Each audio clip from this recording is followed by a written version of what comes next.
बिस्मिल्लाहिर्रहमानिर्रहीम नहमदुहु व नुसल्ली अला रसूलिहिल करीम अम्मा बाद। मोहतरम नाज़रीन इकराम, एक साहब हैं लाल भाई, इनकी जानिब से एक कमेंट है, मारिन नाम का मतलब क्या है।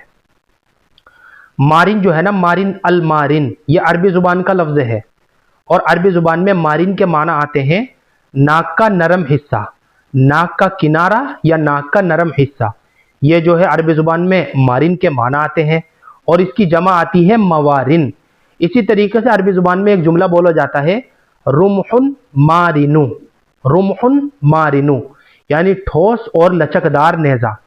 बच्ची का अगर ये नाम तजवीज़ करना चाहे तो कर सकते हैं, लेकिन नाम रखने के लिहाज से बच्ची का इसके माना इतने अच्छे नहीं हैं, इतने ख़ास नहीं है, लिहाजा इस नाम के बजाय कोई अच्छा और बामाना नाम मुंतखब कर ले तो ये ज़्यादा बेहतर है। हमें अपने बच्चों के ऐसे नाम रखने चाहिए जिन नामों को रखने का मुसलमानों में तामुल हो या जिन नामों के अंदर से इस्लामी तशख़्ख़ुस झलकता हो, क्योंकि बसा औक़ात नामों के असरात बच्चे की शख्सियत के ऊपर पड़ सकते हैं। अच्छे नामों का अच्छा असर हो सकता है और बुरे नामों का बुरा असर हो सकता है।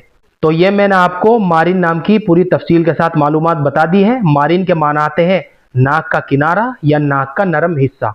यह नाम तजवीज़ करना चाहे तो कर सकते हैं, लेकिन बेहतर तो ये है और अफजल तरीका भी यही है कि बच्चियों के नाम सहाबियात के नामों में से रखे जाएं या फिर अज़वाज मुताहिरात के नामों में से रखे जाएं या फिर कोई और अच्छा और बामाना नाम मुंतखब करें जिन नामों के माना भी अच्छे हों और मफहूम भी अच्छा हो, ताकि उन नामों के असरात हमारी बच्चियों की ज़िंदगी के ऊपर भी पड़े। मुझे उम्मीद है कि आपको अच्छी तरह समझ में आ गया होगा। अल्लाह हम सबको सुन्नत व शरीयत पर पाबंद फरमाए। फ़क़त वल्लाहु आलम।